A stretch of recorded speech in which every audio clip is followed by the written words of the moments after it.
Hey guys, welcome back to Figure Unboxing. If you're brand new to the channel, don't forget to subscribe and like the video. Today we're going to take a look at Figma number 463, Saber Arthur from Fate Grand Order. And Fate series is really popular in Japan, and honestly, I've only seen just enough to know like what it is. I think I've seen Fate Stay Night and Unlimited Blades, but that's about it. I didn't play the mobile game, so I'm not sure like where this guy's from, or yeah, I think he's in the newest series or something. I might have to check it out. But anyways, very cool looking figure. I'm always up for the Fate series because they always have really cool design.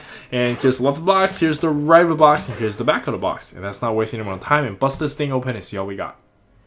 And here's the figure still in the inner packaging, looking really good. And this figure is really tall. Probably the tallest I've seen from Figma, at least in a while. But anyways, let's check it out.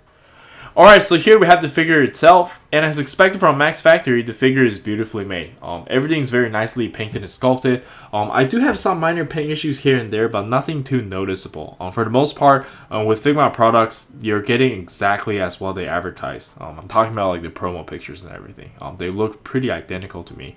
But yeah, let's just take a closer look at the figure. I love the attention to detail here. Even though I don't know much about this character, he looks really good. The metallic paint is really nice, and yeah, this is some high skill labor over here.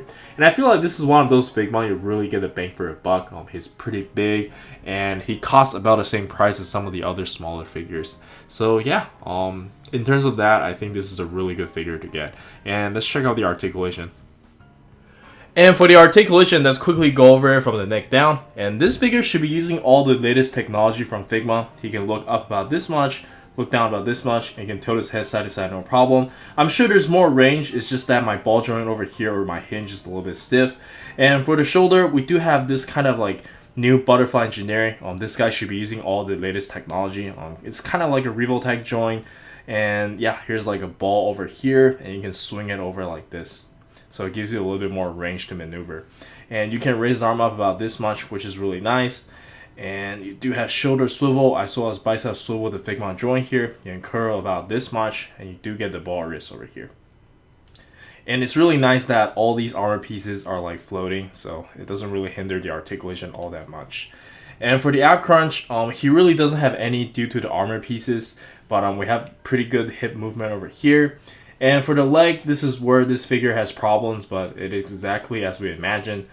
We do get two Figma joints over here, some joints over here as well, so you can move that out of the way. You can kick his leg up only about this much, which is not ideal, but it is what it is. You can bend about this much. Thigh swivel, side to side pivot for the foot, and there's toe hinges over here. And you can actually have some rotation over here as well. And yeah, it's not ideal, but it's not the worst. There's nothing else they could have done better if they're gonna go with plastic. And yeah, I think that's it for the articulation, and let's check out some accessories.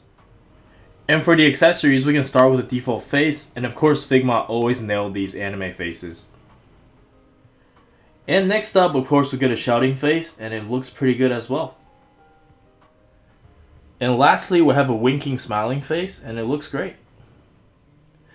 And then we get the interchangeable hairpiece designed for the hoodie. Doesn't look that bad. Kind of looks like he forgot to put on wax or something. And of course you can use all the faces. And here is the interchangeable hood, and I absolutely love this kind of design. Very cool. It's kind of on a softer material, but it's not that soft. And next up, we also get this blue cape.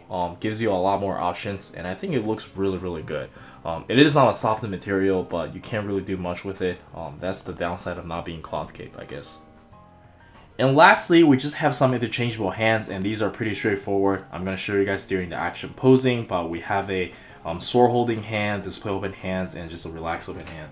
And here are the swords. Of course, they're very nicely painted and sculpted. Very cool. And yeah, let's check out some action posing.